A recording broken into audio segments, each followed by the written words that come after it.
Morning, everybody. Letter number 9.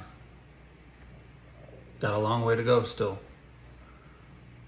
But this has so far been a cool little project I started, and I hope to finish it. Hello, and how are you doing this wonderful day?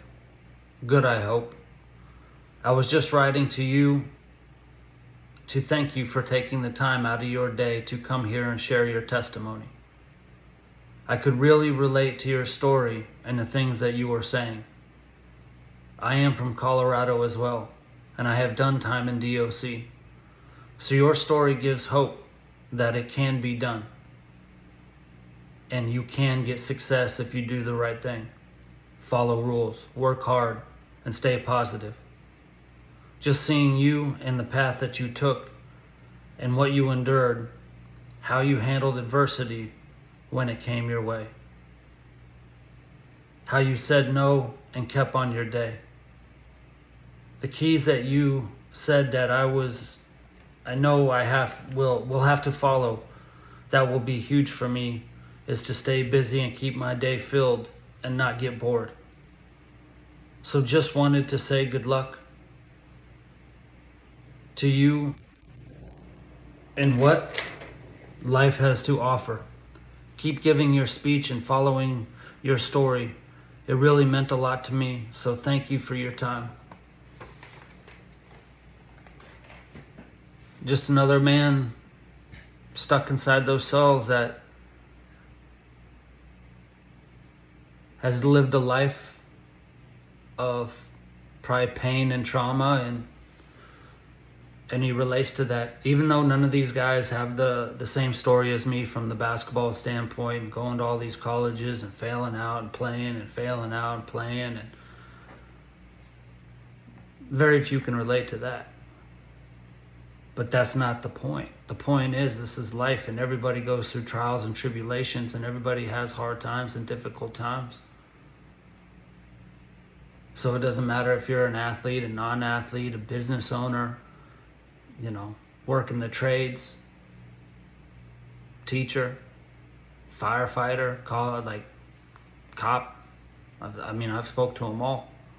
Everybody faces pain and trauma. Everybody faces hardships. That is life. Life is hard. I try to tell audience members, and especially the younger ones, no matter how many good choices you make, you're still going to face obstacles and hardships. You can make 100 good choices in a row, and that gives you a protective barrier against the world. But the world is making infinite choices of its own, and every person you meet has made infinite amount of choices to get them to that moment. So all their choices that led them to that moment that you and that person are interacting, you can't control that. But the choices you've made up until that point will either protect you and give you that barrier, that bubble, or they will seek together and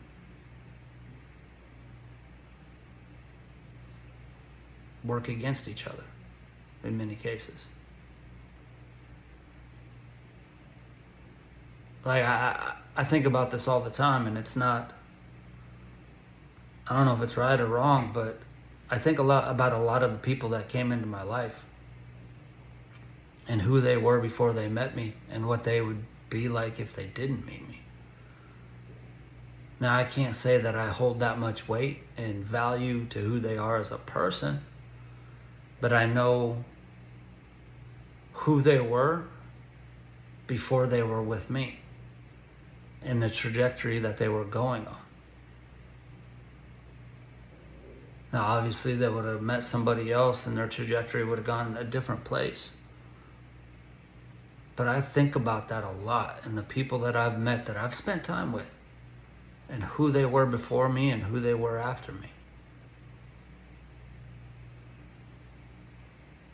And their entire lives would be different.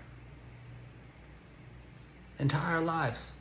The families that they have now, the people that are in their lives now, would have never met them if it wasn't for me. Now, the same is in reverse. There are people that came into my life that altered who I am and took me down a different path that I wasn't planning on going.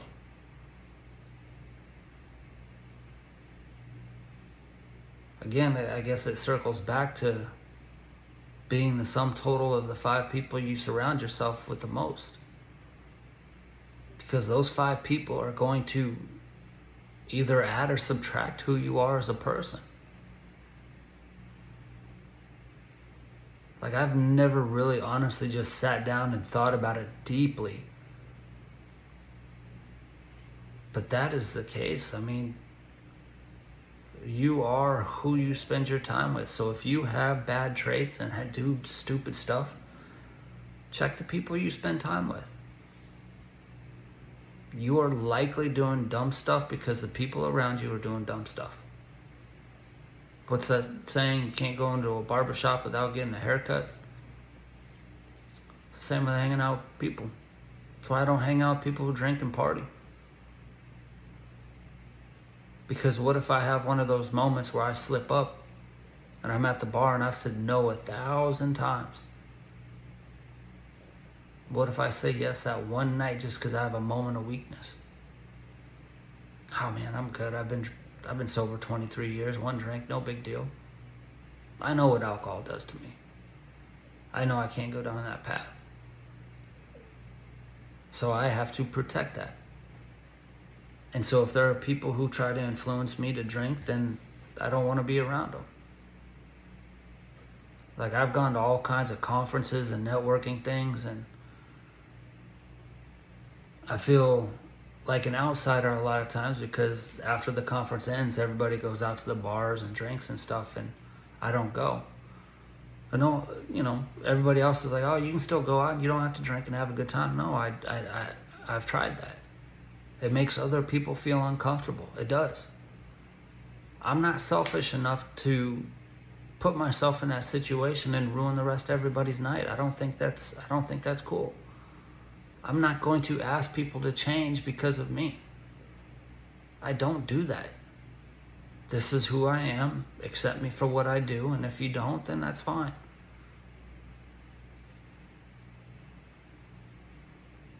But that's the world we live in. And it's, I don't know, man. Again, just giving hope to these guys and showing them that there is a chance. It's harder than you think, but it can be done. I know quite a few guys who've been out the entire same amount of time I have, and they're successful business owners. Heck, some of them are making a lot more money than I am, doing great. I've just chosen a path with speaking and helping other people. So from a business standpoint, I'm not, building entire businesses like I originally planned.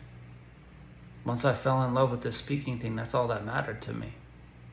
But I've been able to change and save lives. That's what it's about. That way I can inspire and help other people see their dreams. If I was, strictly motivated by money, I would have stayed in the finance world. Like, the finance world is a world filled with money.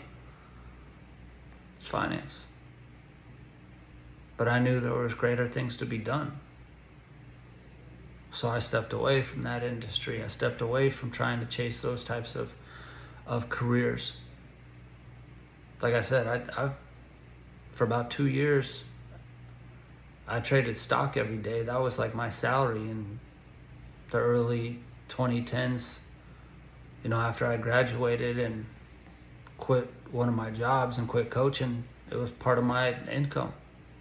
It's how I kept my speaking career going. I wasn't making enough money speaking. Heck, my first 100 speeches I did for free. People don't realize that. I've invested, $600,000, $700,000 into my speaking, paying for my speeches the first 100 ones. All the travel, like, people don't understand how much travel costs. You have people who are like, they're planning one trip a year and they're freaking out about travel. Imagine doing that 100 times a year.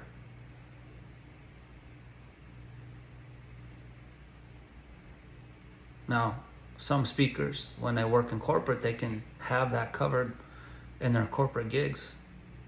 It's a lot harder when it comes to the school system. They're limited on budget and what they can do. So you have to be smart with how you do it. Position yourself. So,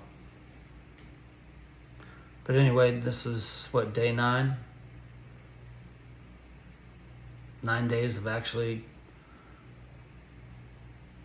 sitting in front of a camera and talking and venting, and nobody even knows these are full live 10-minute mini podcasts. But it is what it is.